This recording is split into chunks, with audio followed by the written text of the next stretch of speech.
My name is Amelia Croft. I am 79 years old. My hands, now gnarled with the arthritis that comes from a lifetime of gripping a drafting pencil, can no longer draw a straight line without the aid of a ruler.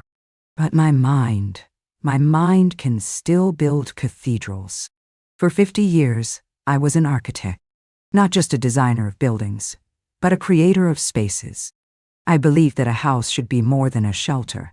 It should be a partner in the dance of life, a machine for living that was both beautiful and fiercely intelligent. My world was one of blueprints and stress load calculations, of the smell of fresh-cut lumber and wet concrete, of the quiet, godlike satisfaction of watching something you imagined in your mind rise into the sky. My greatest creation, my magnum opus, was my own home. My late husband, Robert, and I designed and built it together on a beautiful piece of land overlooking the city. This was 30 years ago, long before the term smart home became a marketing gimmick. Our house was truly intelligent. It was my secret passion project, a place where I could integrate the systems I dreamed of. The lighting, the climate control, the security, the irrigation for my gardens, it was all connected, all managed by a central system I had designed from scratch. And deep within the architecture of that system, known only to me, I had built a master key. A ghost key. A small, hidden, encrypted backdoor that gave me ultimate, absolute administrative control from anywhere in the world. It was an architect's final, secret signature on her own masterpiece. Robert was a man who understood my need for such things. He understood that my obsession with systems and fail-safes was not about paranoia, but about a deep, fundamental need for order and security. He died 7 years ago, and the intelligent house, once a bustling hub of our shared life, became a quiet, echoing monument to his absence. The silence was a structural flaw I could not design my way out of. And into that silence came my son, Lucas, and his wife, Isabella. Lucas is a good man, I thought, but he has none of Robert's substance. He is a man who is more concerned with the facade of a building than with its foundations.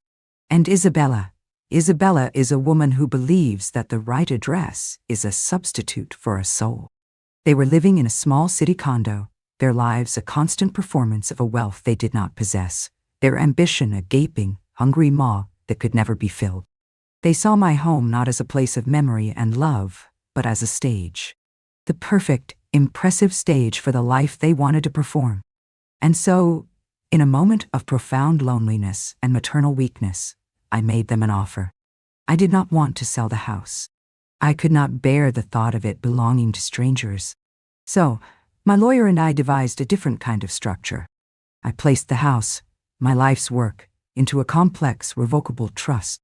I made them the trustees and the primary residents. I, in turn, moved out of the master suite and into the small guest apartment over the garage. I became a tenant in the cathedral I had built. The trust was a work of legal architecture as intricate as the house itself. It stipulated that they could live in the house, manage it, and enjoy it, for as long as I was a willing resident on the property. It was my gift to them, a foundation upon which to build their lives. But I, the architect, had built in a secret fail-safe, a load-bearing legal wall they could not see. The trust contained a meticulously worded clause, the residency and wellness clause. It stated that if I were ever removed from the property and placed into a long-term care facility against my expressed will, the trust would be immediately and automatically revoked. Ownership, free and clear, would revert to me. It was my ghost key in the legal blueprint of their lives. Lucas had signed the papers with a bored, dismissive air. "Mother, all this legal fuss," he'd sighed. "It's a house, not a fortress." "Oh, but you are wrong, my son," I had thought. "It is both." And so, my great sacrifice began. I watched from my small apartment window as my home was transformed. Isabella redecorated, stripping the house of the warm, personal touches Robert and I had filled it with, and replacing them with a cold, minimalist aesthetic that was as empty as her eyes. They threw lavish parties I was not invited to, my presence a downer on their glittering social scene. I became the quiet, slightly embarrassing old woman who lived over the garage, the original architect whose designs were now being criticized and painted over. I accepted it. I told myself it was the price of my son's happiness. I did not yet understand that my happiness, my freedom, my very existence, was a price they were more than willing to pay for a better party. The campaign to erase me from my own masterpiece was a slow, insidious process, a work of architectural demolition in reverse. It began by making me feel like a stranger in my own home. My key fob to the main house would mysteriously stop working. The climate control in my guest apartment would malfunction, leaving me either freezing or sweltering. They were testing the systems and testing my resolve. Then came the gaslighting. Isabella would move my things, my reading glasses, a book, a small silver frame with a picture of Robert, and then watch with a kind of clinical detached curiosity as I searched for them, a faint, pitying smile on her face. "Are you sure you didn't misplace it, Amelia?" she would ask, her voice dripping with false concern. "Your memory has been a little unreliable lately." Lucas played the part of the worried, dutiful son. He would suggest I see a doctor, that I get evaluated. He spoke of my lifetime of hard work, my age, my grief, as if they were illnesses, pre-existing conditions that were leading to an inevitable, sad decline. They were building a narrative, brick by brick, a story of a brilliant woman's descent into senility. And I was the main character, a tragic, fading figure who needed to be managed for her own good. The final act of their quiet, cruel play came in the spring. Isabella had decided to throw the party of the social season, a fundraiser for a charity whose name she could barely pronounce. The guest list was a who's who of the city's elite, the very people she so desperately wanted to accept her. My presence, the actual architect of the magnificent home she was showing off, was an unacceptable complication. They came to my apartment a week before the party. They did not come to invite me. They came to deliver a verdict. "Mother," Lucas began, his voice full of a practiced, sorrowful gravity. "Isabella and I are worried about you. Deeply worried. The stress of this big party, all the people, it will be too much for you." "We've been talking to a wonderful doctor," Isabella chimed in, her voice as smooth and cold as the marble countertops she had installed in my kitchen. "And we found a lovely place for you to go, just for a little while. A wellness retreat. A place where you can rest and be properly looked after, away from all the noise." I knew what she meant. A wellness retreat was a euphemism, a polite, vicious lie. "You've already spoken to a doctor about me?" "Without my consent?" I asked, my voice a low, dangerous whisper. "It was out of concern, Mother," Lucas said, refusing to meet my eyes. "We have your power of attorney for medical decisions. We have to do what's best for you." I looked at him, my son, and I felt a coldness so profound it seemed to stop my heart. They were not just suggesting it. They had already planned it. They had already decided. The humiliation was not in the suggestion of the nursing home. It was in the casual, bureaucratic ease with which they had stripped me of my own agency. I was no longer a person. I was a problem to be solved, an obstacle to be removed. I, who had designed systems of breathtaking complexity, had been reduced to a piece of faulty wiring that needed to be ripped out before the big show. The day they came to take me was a Tuesday. It was a beautiful, sunny morning. I did not fight. I did not scream.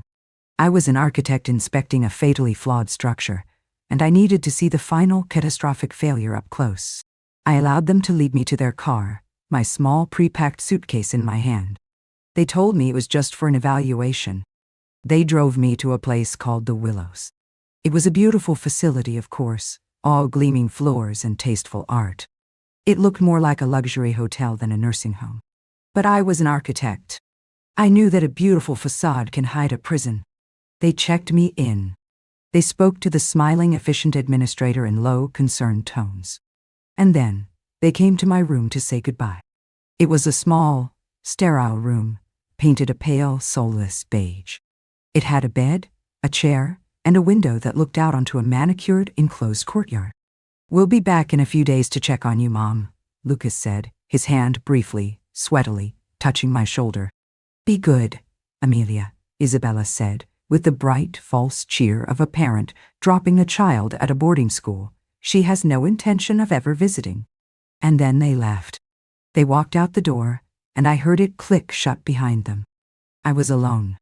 A few minutes later, a nurse came in. She was holding my handbag. "Your son asked me to give this to you," she said.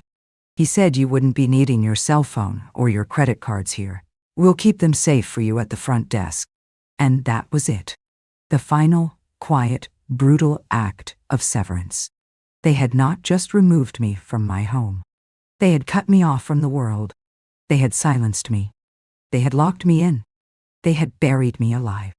I walked to the window and looked out at the courtyard, at the other quiet, gray-haired residents wandering aimlessly along the pristine paths. They were a flock of beautifully cared-for, caged birds, and I was now one of them. The architect was now a prisoner in a building she had not designed. And the game, I knew, had just begun. The first few days at the Willows were a descent into a kind of quiet, beige hell. The silence was the worst part. It was not the peaceful, restorative silence of my own home. It was a thick, medicated, and deeply oppressive silence, broken only by the soft, squeaking soles of the nurse's shoes and the distant, tinny sound of a television. My life, which had been a symphony of creative thought and purposeful action, was suddenly reduced to a numbing, repetitive rhythm of meal times, medication times, and long, empty stretches of enforced inactivity. I was a prisoner, a well-fed, well-cared-for prisoner in a beautifully designed cage, but a prisoner nonetheless. The grief and the rage I felt were so immense, so profound, that for a time they paralyzed me. I would sit in the chair by my window, staring out at the manicured, enclosed courtyard, a perfect, pointless little loop of a garden, and I felt my own mind, my greatest asset, begin to atrophy. They were winning. The narrative they had created, the story of the fading, senile old woman, was becoming my reality through sheer, brutal force of will. My son and his wife, of course, did not visit. They did not call. As I later learned, they had informed the staff that I was in a delicate transitional phase and was not to be disturbed. They had successfully and completely ghosted their own mother. The turning point did not come with a crash of thunder, but with the quiet, squeaking wheel of a library cart. It was pushed by a young man, a nursing assistant named Leo. He was different from the others. The other nurses and aides treated us, the residents, with a kind of gentle, professional condescension, as if we were all toddlers in wrinkly skin. But Leo looked at us. He saw people. He had kind, intelligent eyes that held no pity, only a quiet, observant empathy. He saw me sitting by the window day after day, not reading, not watching television, just, "You're the architect, right?" he said one afternoon, stopping his cart by my chair. "Mrs. Croft?" The sound of my own name, spoken with a simple, direct respect, was like a key turning in a long, rusted lock. I said, my voice hoarse from disuse. "I saw your picture in a magazine once," he continued, stacking books on a nearby shelf. "The article about your house, the house of the future they called it, said it was a masterpiece." "It was," I whispered, the words a painful lump in my throat. He looked at me then, a long, perceptive look. "This place," he said, his voice low, gesturing at the beautiful, sterile room, "is a box. A well-designed box. But it's not a home. It's not a masterpiece." He paused. "You don't belong here." It was a simple statement, but it was the first time in months that anyone had validated my own reality. It was a lifeline. It was a spark. And the architect in me, the woman who had been slowly, quietly suffocating, took a deep, shuddering breath. That night, for the first time since my arrival, I did not stare at the ceiling. I began to analyze my environment. I was an architect trapped inside a building. And what does an architect do? She studies the blueprints. She finds the weaknesses in the system. The Willows was a system, a beautifully efficient machine for managing the elderly. But every system, no matter how well designed, has flaws. It has blind spots. It has human components. And the human components are always the most exploitable. My mind, which had felt so sluggish and foggy, began to clear. It began to work again, to do what it was designed to do. I observed the nurses' shift changes.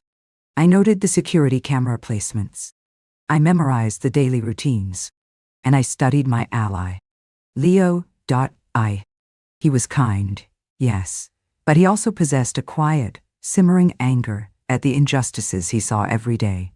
The families who dumped their parents and their guilt at the front door and never looked back. He was my way out, not physically, but digitally. I began to talk to him, not about my family, not about my pain. I talked to him about his life, about his dream of going back to school to become a physical therapist, about his financial struggles. I was no longer a victim. I was a strategist, cultivating an asset. The day of the big party, the fundraiser at my house, was my deadline. I knew from a piece of mail that had been accidentally delivered to me before my incarceration that it was scheduled for a Saturday night in October. I had my timeline. I made my move a week before the party. I found Leo in a quiet hallway during his break. "Leo," I said, my voice low and firm. "I need your help, and I am prepared to pay for it." He looked startled. I can't take your money, Mrs. Croft. This isn't a gift, Leo," I said, my voice as sharp and as clear as it had been in any boardroom. "This is a contract, a business transaction. I need you to do one thing for me. I need you to smuggle in a cell phone. A simple, prepaid smartphone with a data plan. That's all. In exchange for this, when I am back in control of my affairs, I will pay for your entire physical therapy degree. Tuition, books, all of it. I will have my lawyer draw up a formal agreement." He stared at me, his mouth agape. He saw the look in my eyes, the look of a woman who was not confused, not senile, but in complete and absolute command of her faculties.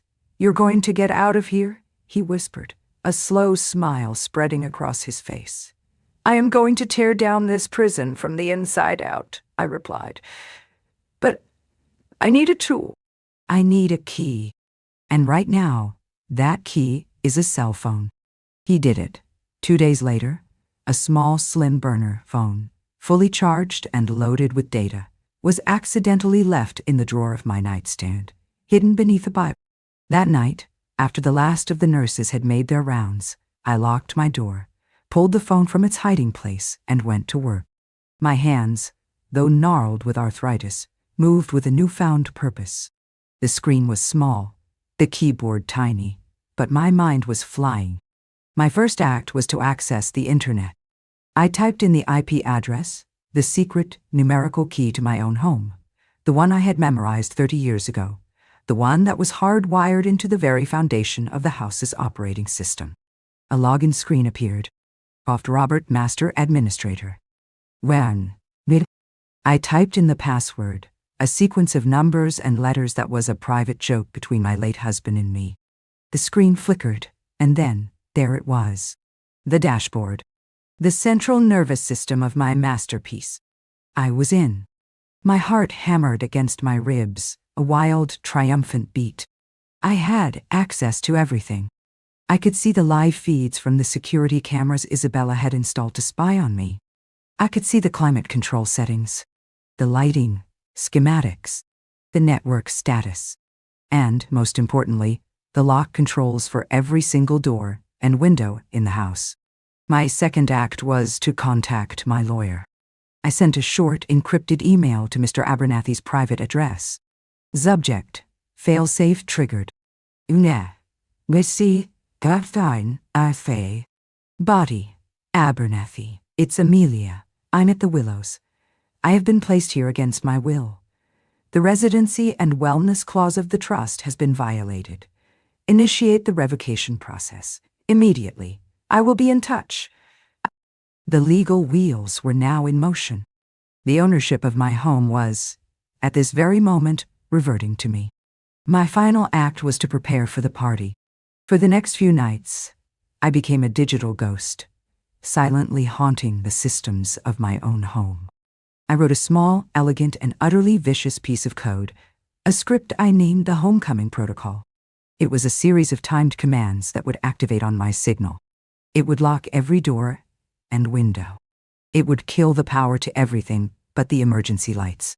It would shut down the water, the Wi-Fi, and the cell phone signal booster, effectively turning the house into a sealed, dark, and silent Faraday cage. And it would override the climate control, slowly, steadily, dropping the temperature inside the house to a deeply uncomfortable, bone-chilling 40 degrees Fahrenheit. I saved the protocol. It was ready. A single digital button on my small contraband phone. A button that would bring my son and daughter-in-law's carefully constructed world crashing down around them. In front of all their most important guests, they had locked me in a box. I was about to lock them in a much larger, colder, and more public one. The architect was about to remind everyone what happens when you mess with her blueprints. The night of the party was a symphony of quiet, controlled, and deeply satisfying fury. From my small beige room in the Willows, I was a ghost in the machine, a digital god with a front row seat to the collapse of the world that had cast me out. The small screen of the burner phone was my window, my weapon, and my stage. Through the live feeds of the security cameras, the very cameras Isabella had installed to monitor me, I watched them prepare. I saw the caterers swarming through my kitchen, the valet parking attendants setting up their station in my driveway. I saw the florists arranging massive, soulless bouquets of white orchids on tables that had once held my family's photo albums. And I saw them. Lucas, looking handsome and slightly nervous in a new tuxedo. And Isabella, a queen in a glittering silver gown, her face a mask of triumphant, anxious excitement. This was her coronation, the night she would finally, officially arrive. The night my house would become her stage. I waited. I let the guests arrive, a river of jewels and designer gowns flowing through my front door. I watched as Lucas and Isabella greeted them, their smiles wide and brilliant, their laughter echoing in the grand foyer I had designed. I watched them preen in posture, accepting compliments on their beautiful home, on their impeccable taste. The party reached its crescendo around 10 o'clock. The house was full. The champagne was flowing. A small jazz combo was playing in the living room. It was the perfect moment. The moment of their greatest, most public triumph. The moment of maximum impact. In my quiet room at the Willows, I took a deep breath. I opened the control panel on my phone, and I pressed the button. Execute. Homecoming Protocol. Or increase. The effect, as I watched through the camera feeds, was instantaneous and beautiful. The first sign was the sound. A series of loud, solid, and deeply final A-tunks echoed through the house as every magnetic lock on every single door and window engaged simultaneously. The grand front doors. The sliding glass doors to the patio. The service entrance to the kitchen. All sealed. A wave of confusion rippled through the party. Guests near the doors looked up, startled. Then, the second stage of the protocol executed. The main lights in the house flickered once, and then died, plunging the entire party into a dim, eerie twilight, illuminated only by the faint, battery-powered emergency lights set high on the walls. The jazz combo faltered and went silent. The music, the laughter, the chatter, it all died in an instant, replaced by a sudden, shocked silence. And then, the final stages. The Wi-Fi signal vanished. The cell phone booster went dead. The house was now a digital black hole.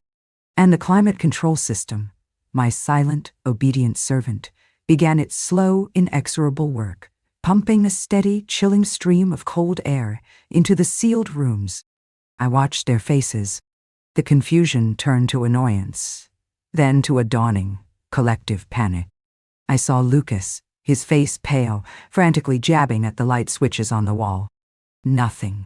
I saw Isabella, her perfect hostess smile frozen in a rictus of horror, pulling at the handle of the massive front door.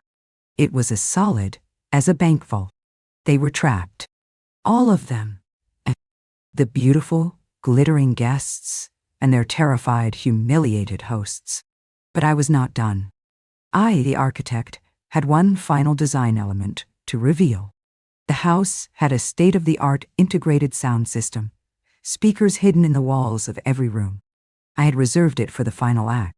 I activated the microphone on my phone, and my voice, the voice of the ghost they had tried to bury, the voice of the creator of the very box in which they were now trapped, filled the silent, chilling house. "Good evening, everyone," I said, my voice calm, clear, and amplified to a perfect conversational volume in every room. "This is Amelia Croft, the architect and the rightful owner of this house. I apologize for the interruption to your party. It seems we have a small systems failure." I watched through the camera in the main hall as every single head snapped up, searching for the source of the disembodied voice. I saw Lucas and Isabella freeze, their faces turning to masks of pure, abject terror. They recognized the voice of their own personal god, and she was not happy. "I'm afraid the doors will remain locked," I continued, my voice as smooth as polished marble. "And the cell service will remain unavailable, at least for a little while.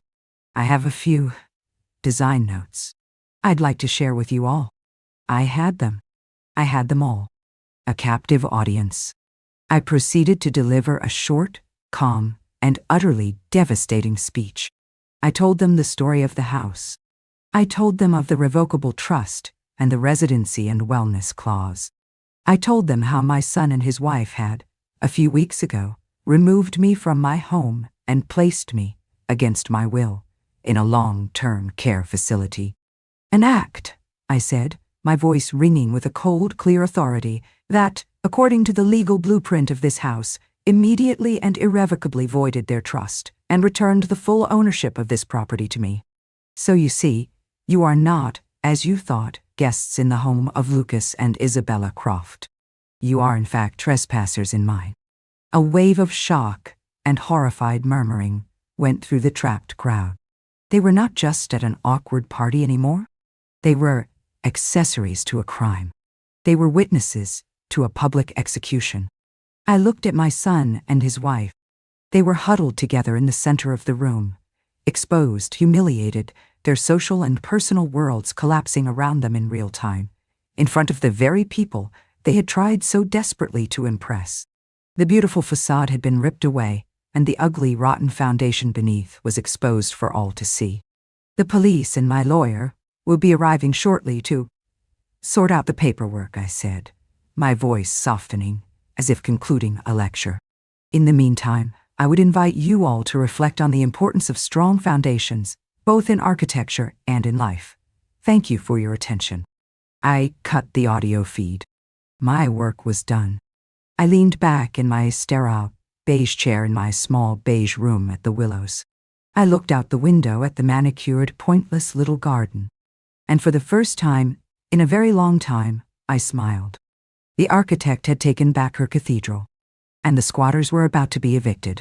From my remote command center, I watched the aftermath of my digital bombshell. The elegant party had devolved into a scene of quiet, panicked chaos. The guests, no longer a glittering social elite, but a herd of beautifully dressed, trapped animals, were huddled in small, anxious groups, whispering into their dead phones. The air of celebration had been replaced by a chilling, palpable fear. The temperature in the house, I noted with a grim, clinical satisfaction on my control panel, had dropped to a brisk 50 degrees. My son, Lucas, and his wife, Isabella, were the epicenter of the implosion. They were no longer the charming hosts. They were pariahs in their own doomed kingdom. Guests who had been fawning over them an hour earlier now edged away, their eyes a mixture of pity, contempt, and morbid fascination. Isabella, her face a blotchy mask of ruined makeup, was weeping, not with sorrow, but with the hot, ugly tears of pure, frustrated rage. Lucas was frantically, uselessly, pulling at the front door, his tuxedo jacket now disheveled, his carefully constructed facade of the successful heir apparent shattered into a million pathetic pieces. They were trapped in the machine I had built, a machine they had never bothered to understand. They had seen the house as a simple object, a status symbol to be possessed. They had never respected it as a system, a complex, interconnected entity with its own rules, its own defenses, and its own fiercely loyal creator. As I had promised, the final act began precisely 30 minutes after my broadcast. Through the security camera that covered the long, winding driveway, I saw the flashing blue and red lights. 2 police cars and a sleek black town car were making their way up the hill. The cavalry had arrived. I did not have to do anything. The homecoming protocol had a final subroutine. Upon detecting the specific frequency of the police radios approaching, the system automatically disengaged the lock on the front door. It was a fail-safe I had designed years ago, a way to ensure first responders could always access the property in an emergency. This was, in its own way, an emergency. The heavy oak door swung open. 2 uniformed police officers, followed by my lawyer, the unflappable Mr. Abernathy, stepped into the foyer. Mr. Abernathy was holding a briefcase, and his face was a mask of calm, legal authority. The sight of the police, of the official, undeniable power of the law, broke the last of the tension in the room. The guests surged towards the open door, a frantic, relieved exodus, fleeing the scene of the social crime of the century. They streamed past my son and his wife, most not even bothering to look at them.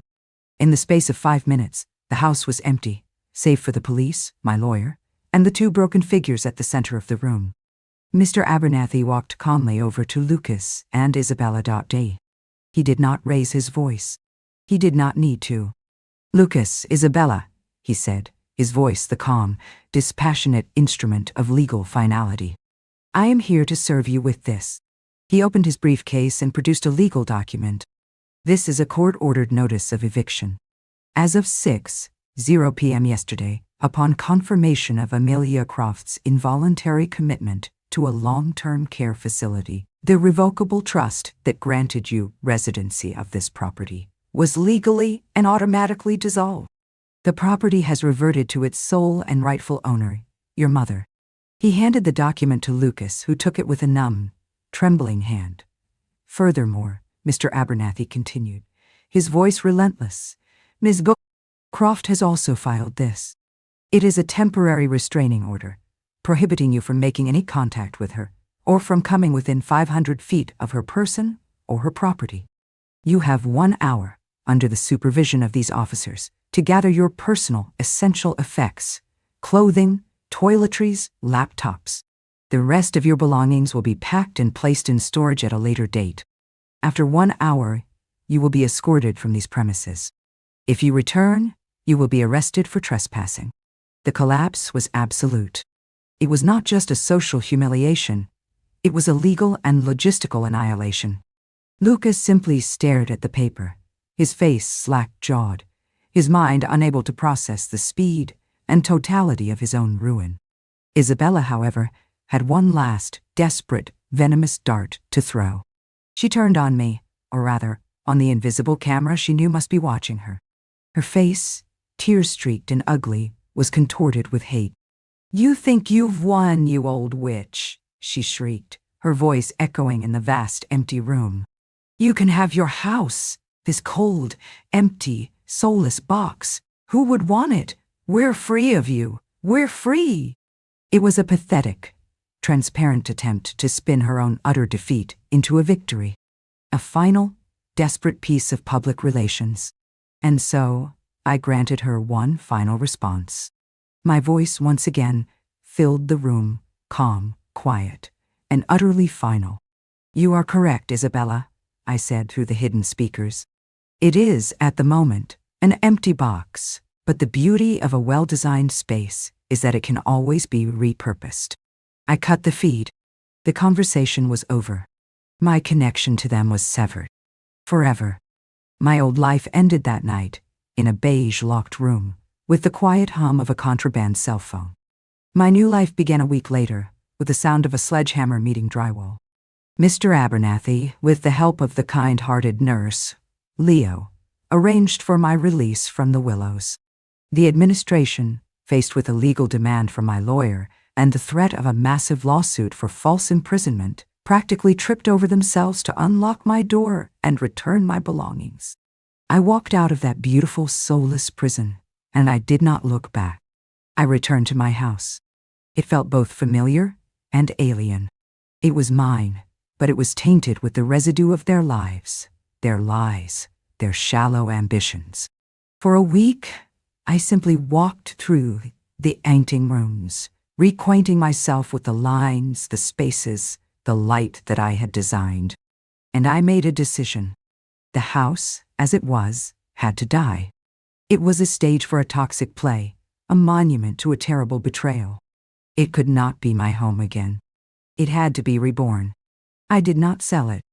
I did something far more radical. I began the greatest and most personal architectural project of my life. I decided to transform the house from a private residence into a public institution, a place of creation, not of consumption. I hired a team of young, ambitious architects, the kind of hungry, brilliant kids I used to be, and I gave them a simple, audacious brief. Deconstruct it. Keep the bones, the foundation, the soul of the house, but tear down the walls of vanity. Open it up. Let the light in. For the next year, the house was a construction site. The cold, minimalist living room where they had thrown their parties was gutted, transformed into a vast, open-plan, collaborative studio space. The master suite, with its vulgar, oversized bathtub, became a state-of-the-art workshop, complete with 3D printers and drafting tables. The guest apartment over the garage, my former prison, was redesigned into a beautiful, quiet library and research center. And then, with the help of my lawyers and financial advisors, I created the Croft Foundation, a nonprofit dedicated to supporting the next generation of architects. The house, my house, was its new headquarters. It is now the Croft Center for Architectural Innovation, a place where a small, select group of talented young architects are given a 2-year fellowship. They are given a place to live, a space to work, and the one thing I know is most precious to any young creator, the freedom to dream without the crushing burden of financial worry. My life is no longer quiet. The house is once again filled with the sounds of life. Not the brittle, false laughter of a cocktail party, but the hum of computers, the scratch of pencils on paper, the lively, passionate sound of young people arguing about design and dreaming of the future. I am not their landlady. I am not their benefactor. I am their mentor, their colleague, their resident ghost. I live in a small, beautiful apartment we designed for me on the top floor, with a terrace that overlooks the entire city. I never heard from Lucas or Isabella again. The public humiliation of that night was so absolute, so complete, that they simply vanished from the social landscape. Their names became a footnote in a story about a crazy party and a vengeful, brilliant old architect. Their fate is not my concern. They are a flawed design, a building that was condemned and demolished. My work now is to build new things. This evening, I am sitting on my terrace, watching the sunset. Below me, in the studio, the lights are on. The fellows are working late, their heads bent over their drafting tables, their minds on fire with new ideas. They are designing the houses of the future. I learned, in the darkest, most quiet moments of my life, a fundamental architectural principle. A space is defined not by its walls, but by its purpose. My son and his wife tried to turn my home into a prison. I, in turn, transformed it into a cathedral of dreams. They tried to lock me away and forget me. They did not understand that a true architect never, ever gives up the keys to her own creation. She simply finds a new and better purpose for the space. And my purpose, I have discovered, is not to be a monument to the past, but a foundation for the future.